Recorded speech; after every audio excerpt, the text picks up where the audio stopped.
Kompyuta yangu inayo. Yaani ukiwashaga tu kama kawaida, mitangazo kama yote. Yaani program mpaka ifunguke na kuingiza hizo data za watu. Yaani inaweza kutumia hata dakika 2, dakika 3. Sasa jamani, siendi na muda. Yaani mimi tabia inanikera kama nini? Wacha nimtafute Samiri kwanza aje aishughulikie, maana inanikera mimi hata sielewi. Mimi najua mambo yangu utakuingiza data tu basi.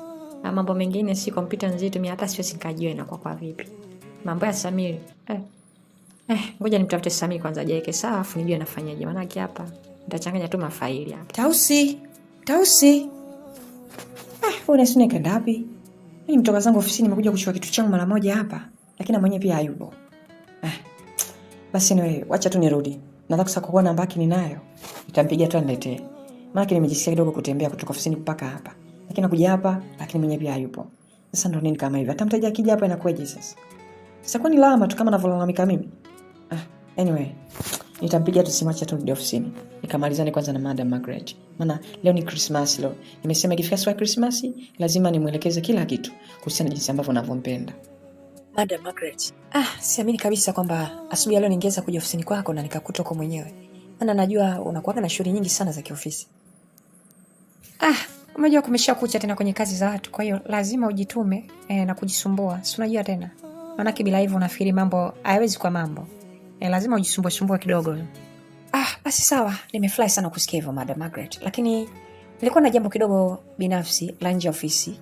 Na nashukuru kwamba nimeweza kuja ofisini kwako na nimekuta uko mwenyewe.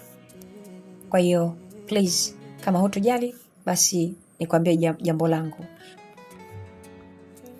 Nawe haya, wasijua nataka kuniambia jambo gani?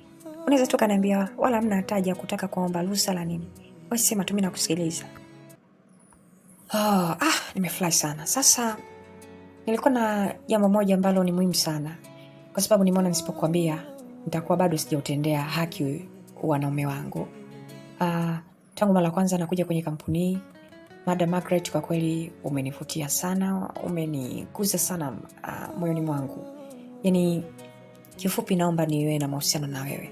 Yaani nimekupenda. Please, naomba niwe mpenzi wako. Pole sana Samiri, kwa sababu mimi by this time sifikiri kabisa mambo ya mahusiano, na kiukweli nimewakataa wanaume wengi sana. Walikuwa wameniambia maneno kama hayo ambayo wewe unaniambia hapa sasa hivi. Kwa hiyo I'm so sorry kwamba sitaweza kukusikiliza ukiwa unaniambia mambo kama hayo. Of course sina boy, kwa hiyo na target zangu nyingi, kwa hiyo bado sijaamua kuweza kuwa na mwanaume yote. Kwa hiyo samani, sitaweza kuwepo hivyo ambavyo nataka. Sasa Madam Margaret, sawa, wewe unaweza kuwa umepanga hivyo, lakini sisi wanaume ndio tunakuwa na wakati mgumu sana. Of course kama mimi mnaona sina mke, sina girlfriend, kwa hiyo pia mimi na target zangu nyingi tu. Lakini kwa sababu nimekuja hapa ofisini na nimejaribu kufanya kitu ambacho kama ni uchunguzi, kwa nimekugundua madam, wewe ndio unanifaa, wewe ndio una vitu vyangu vyote ambavyo ninavyopenda kwa mwanamke. Sasa iweje, yani unaniambia kwamba hutaki kunisikiliza, yani hutaki kuwa na boy? How comes? Yani sijakuelewa bado kikweli. Yani umesikia Samir, nachokwambia ni kwamba sitaki kuwa na mwanaume yeyote. Yani huu ni msimamo wangu, sawa? Sio kwa sababu labda wana kitu fulani au wananipa nini au wanaongea maneno gani ambayo ni mazuri kiasi gani. Hapana. Huu ni uamuzi wangu mwenyewe tu, nimeamua kwa sasa hivi sihitaji kuwa na mwanaume yeyote.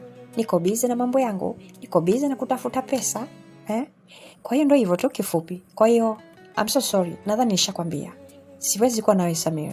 Kama una jambo lingine la kushauriana na mimi, basi labda tu nikuombe rudi ofisini kwako kaendelee na kazi zako, kwa sababu sasa asubuhi najua bado utakuwa na kazi nyingi za kufanya. Sawa?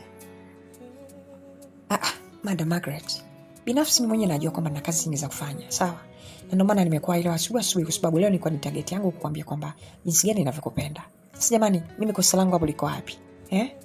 Mimi sina kosa lote. Nimekuja kukuambia kweli kwamba jinsi gani ninavyokupenda. Nilishakujibu kwamba sasa hivi sitaki mwanaume. Nimekujibu vizuri tu. Kwa hiyo nisingependa nirudie kwa sababu nina tatizo moja.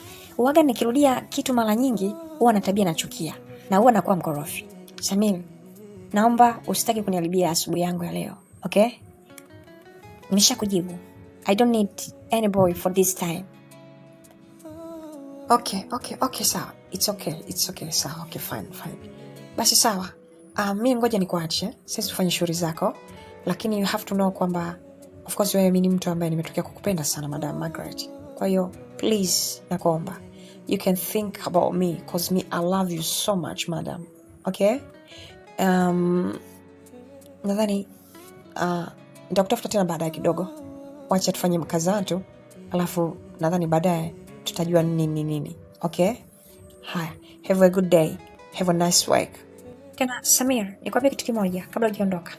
Usipoteze muda wako kwa kutaka labda kunitafutia muda au kuniambia vizuri, maybe labda unaona sisi maybe sio muda mwafaka kuniambia kulichoniambia. Hapana. Mimi nishakwambia kwamba I don't love you na sihitaji mwanaume yoyote. Kwa hiyo don't waste your time tafuta muda labda maybe unadhani naweza nikakufikiria. Hapana, sijakupenda Samir. Kwa hiyo usipoteze muda wako. Fanya kile ambacho kilichokuleta kwenye ofisi za watu. Sawa? Okay? Same to you. Ni furaha lakini kumbe ndoa sio kila kitu. Najuta